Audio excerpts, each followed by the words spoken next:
Friends, हम लोग previous years के पेपर स्टडी कर रहे थे। उसी सीरीज़ में आज हम रीट का लेवल 1 का पेपर ले रहे हैं 2017 का।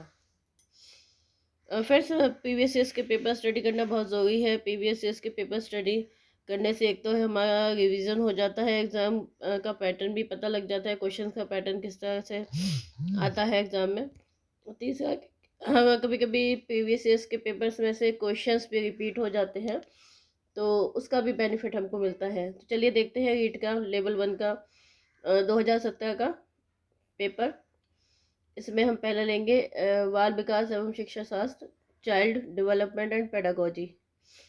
इसमें 30 क्वेश्चंस होते हैं।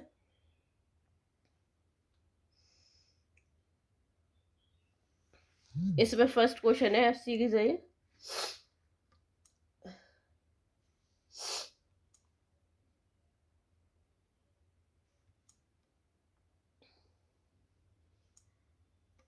देख लेते हैं इसका।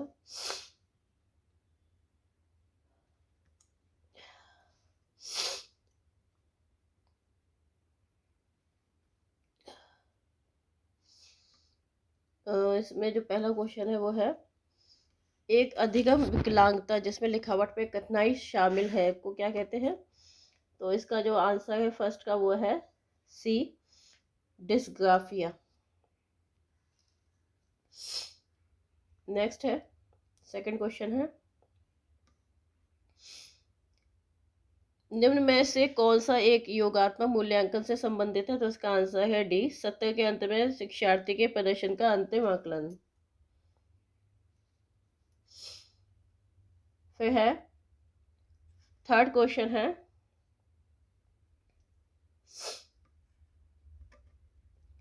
हार्वर्ड गार्डनर का कहना है कि कई प्रकार की बुद्धि या दिमाग के फ्रेम होते हैं, उनके द्वारा सुझाई गई बुद्धि की श्रेणी कौन सी है? तो इसका आंसर है थर्ड, प्रकृतिवादी कौशल।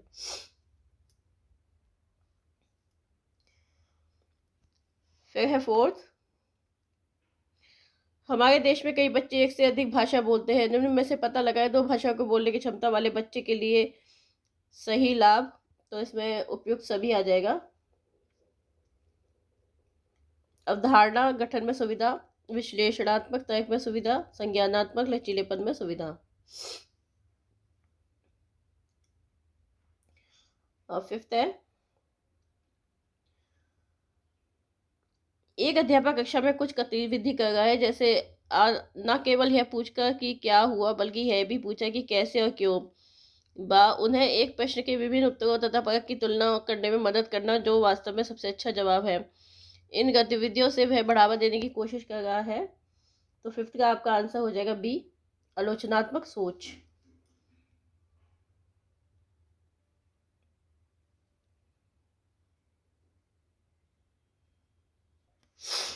सिक्स क्वेश्चन है, सकारात्मक और नकारात्मक उत्तेजना या घटनाएं छात्र के व्यवहार को प्रेरित कर सकते हैं, कौन सा मनोवैज्ञानिक परिप्रेक्ष्य इस तरह की प्रेरणा की व्याख्या करता है? तो सिक्स का आंसर है आपका बी, व्यवहार।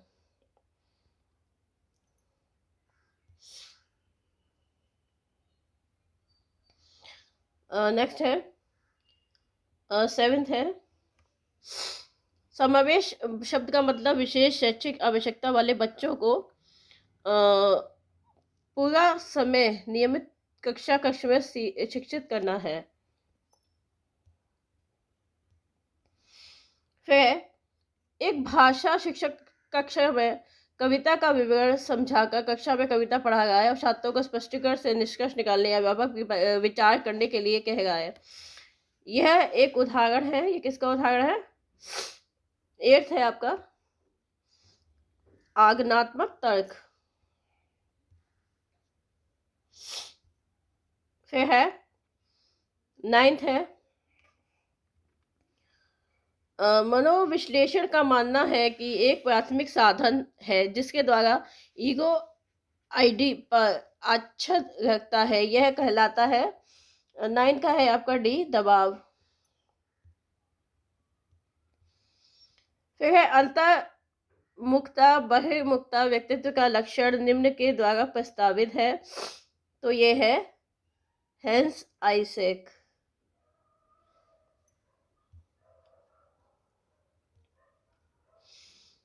फिर आपका 11th है, निम्न में से कौन सा सर्वोत्तम उदाहरण है कि प्रेरणा क्या है? 11 का है बी। 11 का होगा बी है ये। छात्र बा सक्रिय है, अपने गणित वर्ग में अच्छा करने के लिए उच्च लक्ष्य निर्धारित करता है, काफी प्रयास के साथ बना रहता है और कक्षा में उच्चतम अंक प्राप्त करता है। फिर है 12th है, यदि बाह्य प्रेरणा एक अंत की युक्ति है तो आंतरिक प्रेरणा है बी, अपने आप में एक अंत।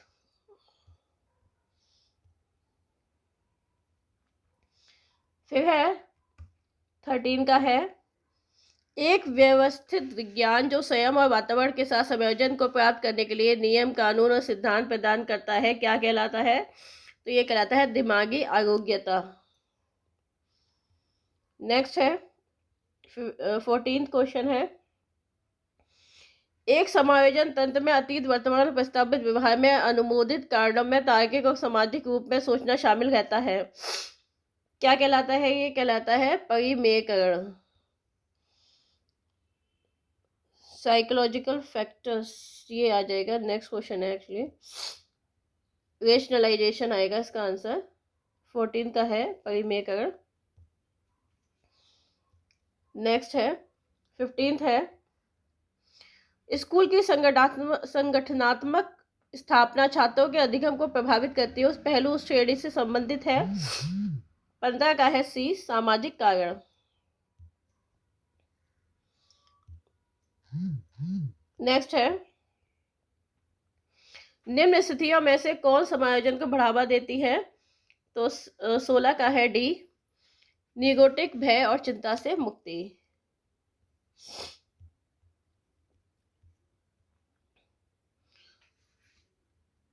17वां क्वेश्चन है, एक शिक्षक के रूप में आपने अपने छात्रों के से हमारे जीवन पर प्रदूषण के प्रभाव को समझते हुए एक निबंध लिखने के लिए कहा। इस कार्यभार से ब्लूम के वर्गीकरण के कौन से संज्ञानात्मक स्तर की व्याख्या की गई? तो इसका आंसर है 17 है ये 17। इसका आंसर है संप्रयोग, एप्लीकेशन। फिर है 18th है, शिक्षक के तौर पर आपने एक उपयुक्त परीक्षण और जांच सूची का प्रयोग करके छात्र की बुद्धि, व्यक्तित्व तथा कक्षा व्यवहार के बारे में जानकारी एकत्र की। यह प्रक्रिया क्या कहलाती है? तो यह प्रक्रिया कहलाती है आकलन। फिर है 19th है, कौन सा प्रक्षेत्र ब्लूम के वर्गीकरण में शामिल नहीं है? तो इसका आंसर जो आयोग ने बताया था, इसका जो बोनस अंक मिले हैं, इसमें कोई सही आंसर नहीं था 19 का। फिर है 28th है 20 क्वेश्चन, 20वां,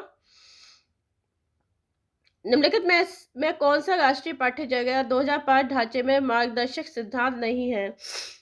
तो यह है आपका सी आंसर है इसका, अधिगम को घटना विधि को सुविधाजनक बनाना चाहिए, सी है। फिर है 21 है,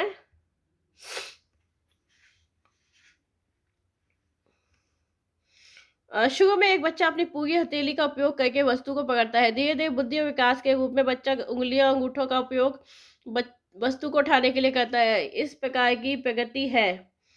तो ये है 21 क्वेश्चन है। 21 का आंसर है जो बी और सी दो है, बी और सी दो आंसर बताए हैं आयोग ने।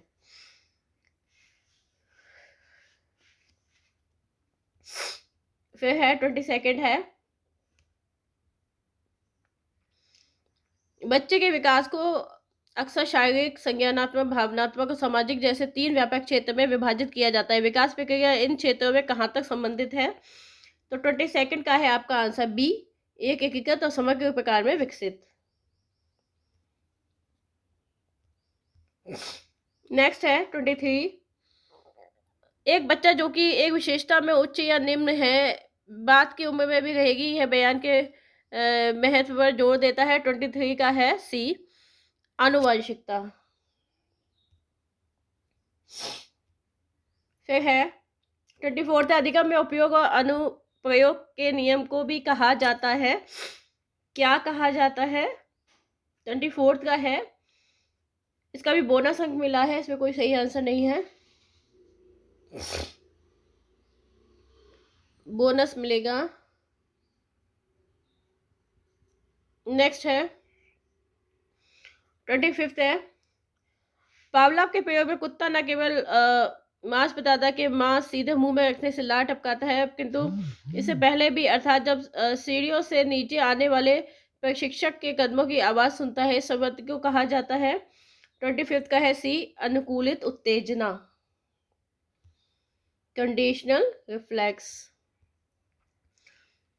26 है। अनुभूति बच्चे वातावरण के बीच अंतःक्रिया की निरंतर प्रक्रिया के माध्यम से विकसित होती है। यह सिद्धांत में प्रतिबिंबित होता है। 26 का है बी, पियाजे संज्ञानात्मक विकास सिद्धांत। फिर है 27 है। पियाजे के सिद्धांत में एक प्रक्रिया को पुराने और नए धारणाएं और अनुभव के बीच संतुलन किया है जाना जाता है। 27 का है सी, संतुलन।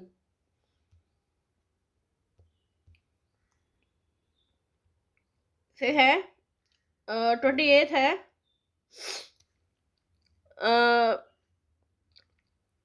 निम्न में से कौन सी बुद्धि परीक्षण के लिए उपयोग करने की सावधानी नहीं है? 28 का आंसर है बी, बुद्धि का व्यक्तिगत आकलन परीक्षक और छात्र के बीच एक संरचित बातचीत है। बी आंसर है इसका।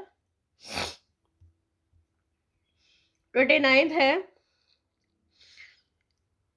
एरिक्सन के अनुसार बच्चों का मनोसामाजिक विकास 8 चरणों में होता है।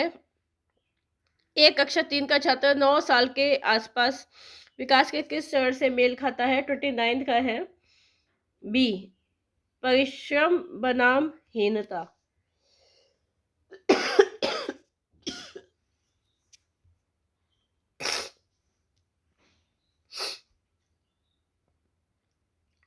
थर्टी क्वेश्चन है। निम्न में से कौन सा कथन आदर्श संदर्भित परीक्षण के लिए सत्य नहीं है? तो 30 का आंसर है छात्र के प्रदर्शन की स्थापित मानदंडों से तुलना की जाती है।